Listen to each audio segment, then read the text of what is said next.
Okay,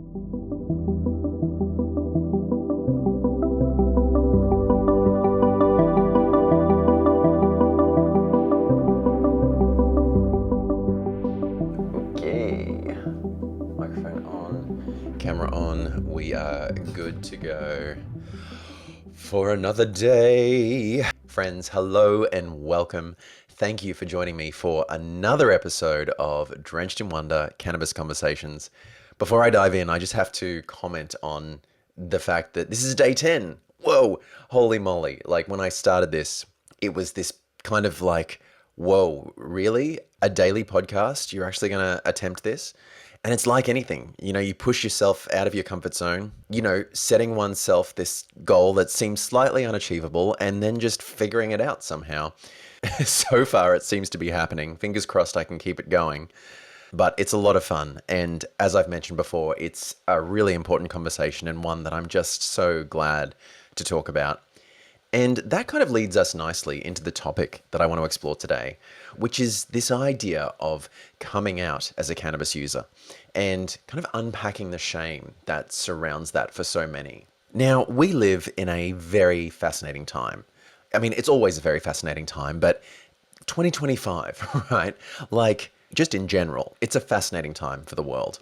But looking at the state of cannabis in the world and, the different places in the world and the different ways that cannabis shows up in society and culture and the different ways that it's demonized, the different ways that it's accepted, it's a very fascinating time.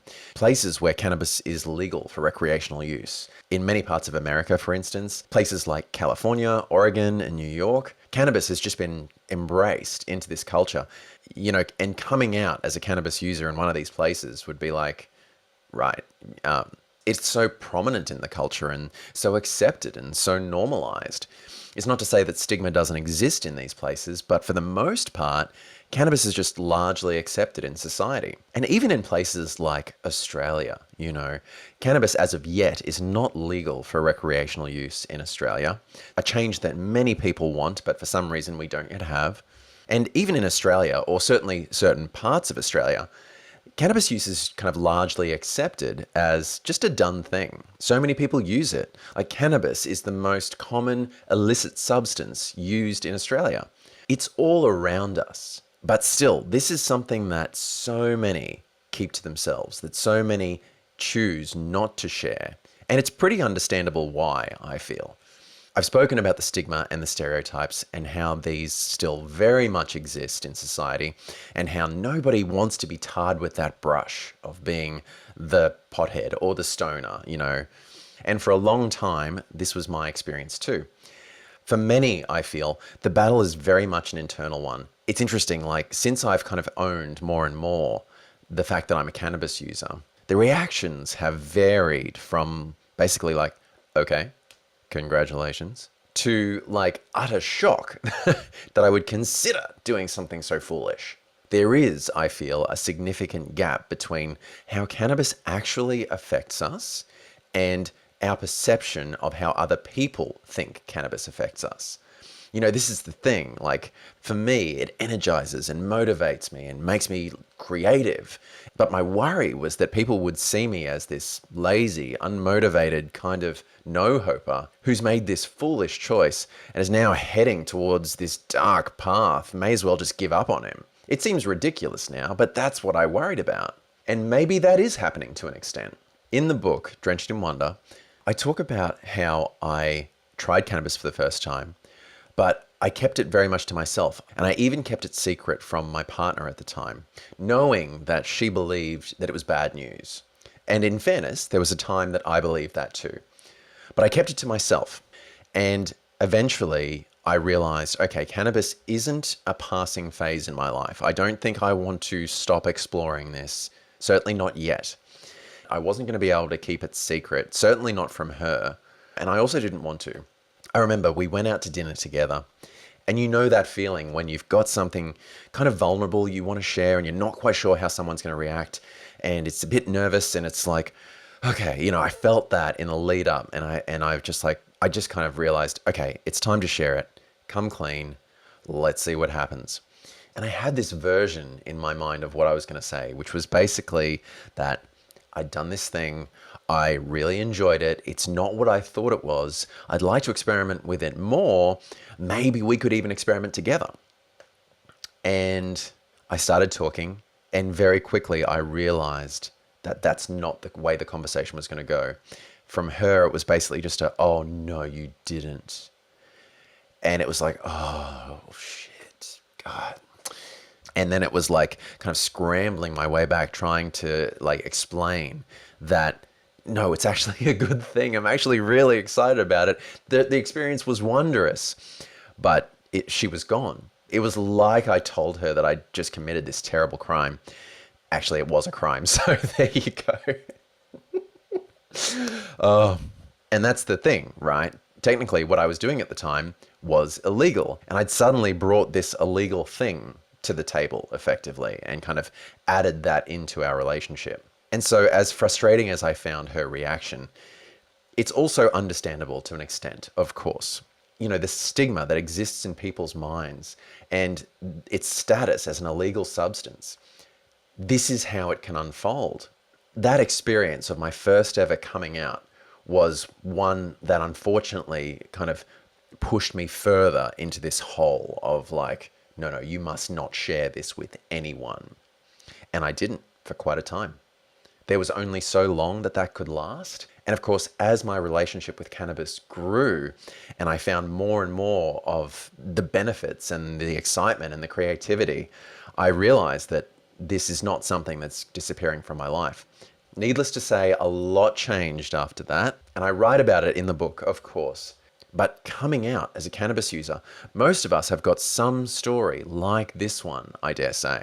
And gradually with time, I did share it with more and more people, obviously. I shared it with my parents, and I think my mother in particular was quite challenged by that. But to her credit, she heard me out. We had many conversations about it, and eventually kind of came to understand how it works in my life. And previously, she said to me, I've never tried it, and I never will. And now she's read the book, she knows the story, and she's come around to the place of being like, maybe I could. Okay. And so it's not an easy thing necessarily. For some, maybe it is. But unfortunately for many, there is genuine concern around sharing this information with our partners, with our parents, with our families, with our friends, with our colleagues, with our followers, There's a lot to it, even in 2025. And it is an act of courage and bravery to do it. And the more of us that can do it, this is what is going to pave the way for meaningful change around this. And it's so unfair, I feel, to so many, but also just to cannabis, this amazing plant that somehow we've been gifted with on this planet. And people use it, they find meaning, they find creativity, they find wonder, they find calm, they find sleep, they find an improvement, they find a net positive in life, but they feel they have to keep it to themselves so as to not be tarred with this brush of stigma. As we continue to come out as cannabis users and to make this a normalized thing in this world, we'll find that some people get it, some people don't, some people vibe with it, some people won't, and that's okay. And we don't necessarily need to flaunt it or shout it from the rooftops, but we don't need to hide this. Just for a moment, let's just put aside all the society stuff, all the stigma, all the potential judgment, all the kind of anxiety around coming out and sharing this.